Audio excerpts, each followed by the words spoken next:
Victim's advising he's been shot. We got a lot of blood. 3 times. Where were you shot? Stomach. 3 times. You know who shot you? I'm gonna die. These breathless pleas for help were made by 31-year-old Mitchell Jones Jr.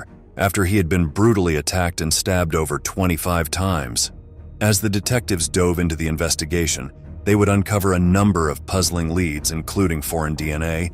As I opened the door, I see passive spatter on the floor.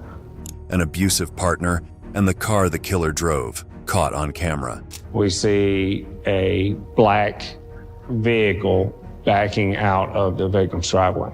But they hit one dead end after another, and they began to worry that maybe the killer had gotten away. It becomes very frustrating, and it puts the big question mark, are you going to get a solve, or is this case going to go cold? However, when nearly all hope seemed lost, a new form of technology would emerge, giving them one final clue that would crack the case wide open. If it wasn't for this new piece of technology, I don't know if we could have solved this homicide. At 9:30 p.m. on November 23, 2018, a critically injured Mitchell Jones Jr. made a heartbreaking 911 call. I can't tell. I'm dying. Okay, tell me exactly what happened, sir. Tell me the address. I'm dying. Sir, I need to know where you are. Okay, you said someone was still there. Are they still there? Yes. Can you tell me if anybody has a weapon? Yes. Oh. Officers from the Cobb County Police Department rushed to respond to the scene in Marietta, Georgia. When they arrived, they found his front door wide open.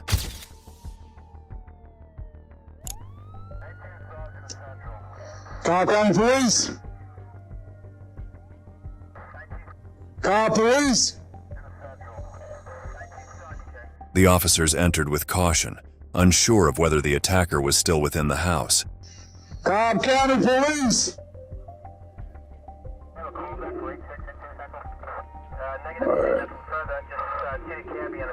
Let's go up.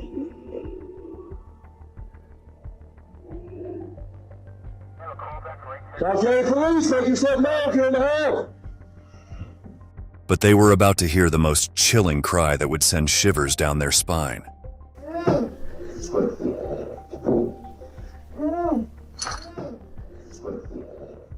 They found the bedroom locked from the outside and forced their way in, but nothing could have prepared them for the gruesome scene that lay before them. Victim's advising he's been shot. We got a lot of blood.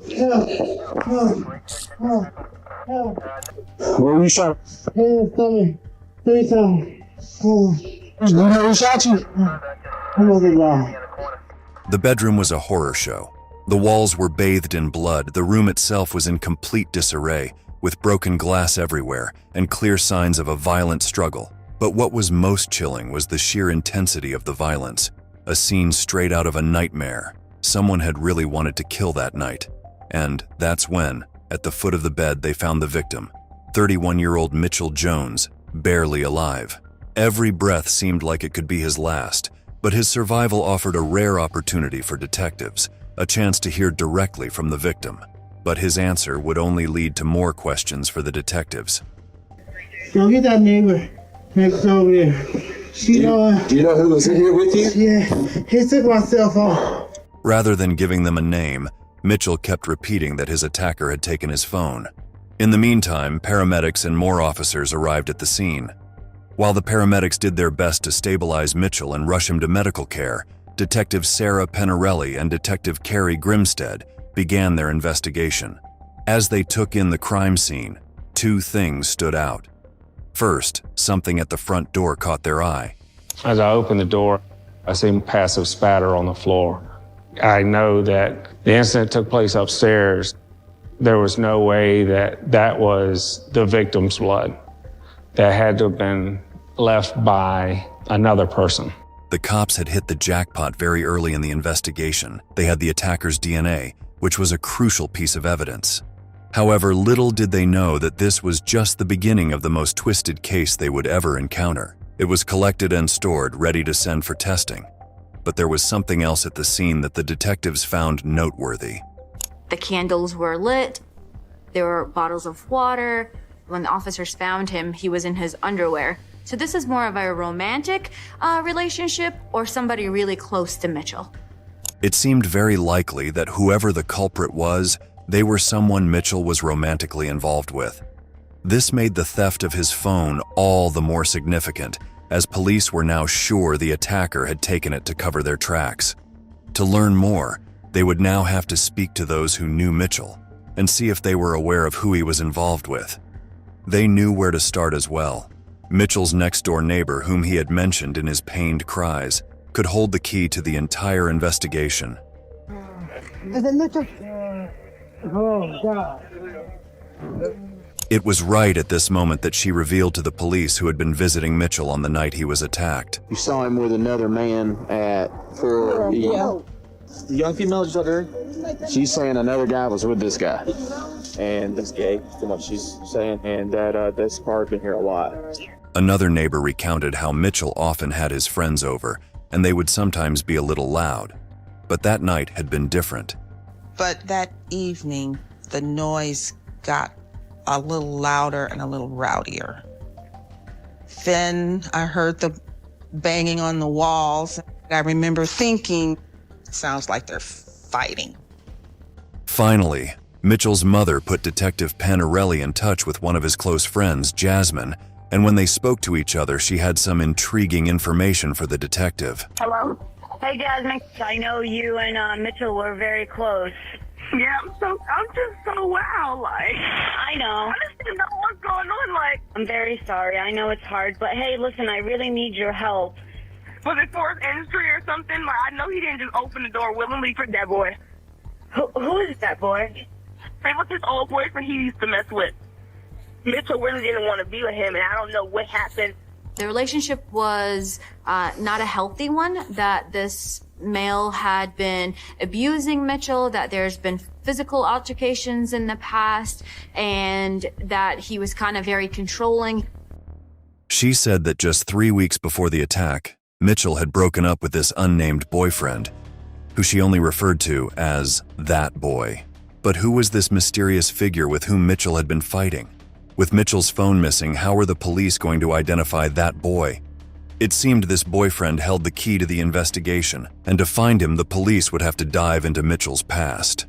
Tragically, despite the best efforts of the medical professionals, Mitchell Jones would succumb to his injuries. Mitchell Jones Jr. had moved to Atlanta with the hopes and dreams of becoming an actor. When questioned, his friends and colleagues gave the police some key information about his social circle. He was a good person. The people he worked with said he would help anybody out. But at the same time, we also learned that he liked the bad boys. Had Mitchell got mixed up with the wrong crowd? As police looked into who he may have been with, they learned that Mitchell had been young, single, and actively dating, having registered himself on multiple dating apps. This meant that anyone he may have contacted on these apps was now a suspect. But then, something happened that would change the entire face of the investigation, taking it from a savage attack to a sickening act of murder. Now there was a killer on the loose, so Mitchell's body was sent for an immediate autopsy, but the results were unexpected and horrific. Postmortem examination of Mitchell Jones. What was determined was they were all sharp force trauma or puncture trauma, most likely caused by a cutting instrument. The violent and manic nature of the crime further emphasized that this was a crime of passion. The detectives needed to find this boyfriend, and they needed to find him fast. They had sent the foreign DNA found at the crime scene for testing against the CODIS database, but the testing would take a few weeks to be completed. While interviewing Mitchell's neighbors, officers would discover that one of them possessed a security camera that pointed right at Mitchell's driveway. Could this heinous crime have been caught on camera? On the night of the murder at around 9:30 p.m., the time when Mitchell placed his 911 call, the CCTV footage showed a black Buick Lucerne pulling in and out of the driveway. The footage was too dark to spot the license plate number, but knowing the make and model of the car was a completely unexpected new lead that would now take the investigation in a new direction. Investigators looked into Mitchell's exes and acquaintances who they were aware of to see if any owned the same car. but could find none. Having hit another dead end, they turned to other avenues of investigation. Mitchell's cell phone could have likely solved the case in minutes, but since they did not have it, they did the next best thing. The officers located and accessed his social media profiles. They were about to uncover something that had the potential to get them the answers they craved. They received a photo of Mitchell's elusive boyfriend from Mitchell's friend Jasmine. Mitchell had sent her the picture, and in it, many of the suspect's tattoos were visible, which detectives hoped could aid in identifying him. Detective Penarelli began to comb through Mitchell's Facebook, hoping to find someone who could potentially be the boyfriend.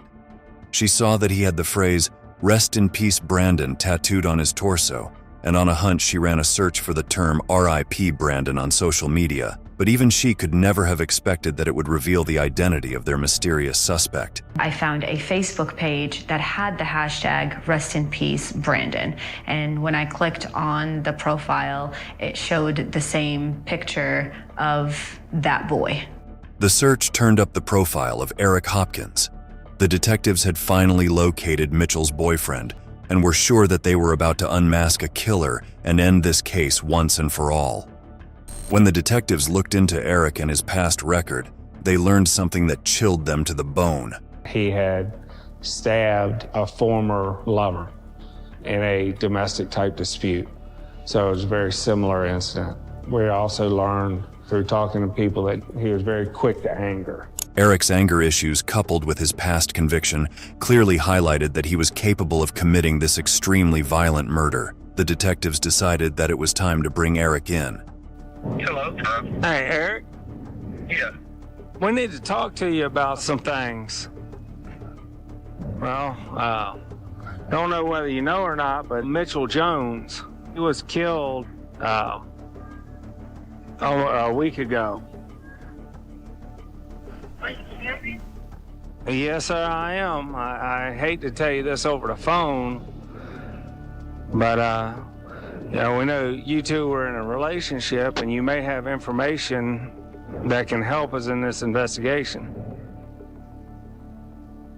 You guys are going to have to speak to my attorney about all of this, because I don't really want to be put in the middle of it. And that's not a problem. I mean, get your attorney, but we need to speak to you, like, today. You won't be able to speak with me today. Okay. I'm not answering any more questions until there's a checking question. This only made him seem even more suspicious to the detectives. They also learned that Eric had an arrest warrant for a probation violation. This was simply too good a chance to pass up, and they made their move, hoping to make Eric reveal his evil secrets. Eric was very calm during the interview. He provided us his phone, provided us information who he was with, and what location he was at during the time of the murder. The detectives were shocked by his cooperation. He willingly provided everything they asked for, including a DNA swab. The swab was sent for testing, but the results again would take time. His alibi for the crime was checked and found to be real. The detectives were frustrated that their best lead had hit a dead end, but seeing Eric gave them one more idea of what could have occurred. Mitchell Jones was very athletic, and he was a lot larger than our prime suspect, Eric was. So we knew possibly there was another person involved if it was Eric. With this new angle in mind, they now began to look into Eric's known friends and associates, hoping to uncover his sinister partner in crime. When they obtained his phone records, they saw that his most contacted person in the weeks leading up to the murder was none other than Mitchell. But looking further, they saw something more. The second most called number was someone named DeAndre Fleming. Could this be the accomplice they were looking for? Now our thought process is, did Eric have DeAndre drive to Mitchell's house and kill him for Eric, or they were both there?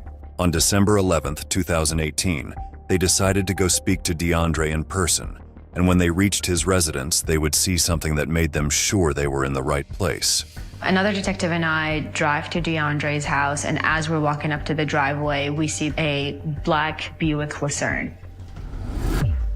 The same vehicle we saw on video surveillance from that night. The detectives entered the home, positive that they were about to nab their man, but when they asked him whether he knew Eric Hopkins, DeAndre said he had no idea who this was. Now we're kind of thinking, okay, is he lying, or, do we have the wrong DeAndre? Perplexed, the detectives decided to show him a picture of Eric, wondering if his reaction would betray his lies.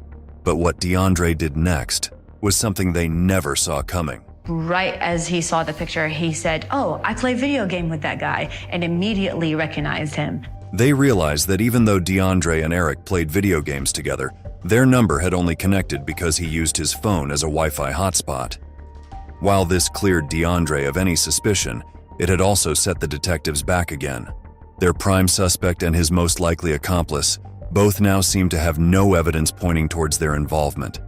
But just when the detectives were losing hope, they got back crucial evidence that they hoped would crack the entire case wide open.